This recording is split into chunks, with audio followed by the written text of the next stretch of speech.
Happy Women's Day. Thank you. Excuse me. Hi. My name is Avinash. I'm a content creator. I click portrait of strangers. If you don't like it, I click some of I'm it. sorry for getting late. Just 5 minutes. Really sorry. I won't take much time.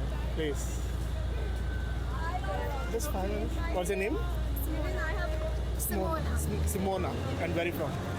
Bangalore ಅಲ್ಲಿ ಕನ್ನಡದವರೇನಾ ಕನ್ನಡ ಬರುತ್ತಾ ಏನು ಮಾಡ್ತಿದ್ದಾರೆ ಬೆಂಗಳೂರಲ್ಲಿ Study. Study okay click ಮಾಡ್ಬೋದಲ್ಲ so ಇವತ್ತು women's day 5 minutes. Happy women's day Thank you.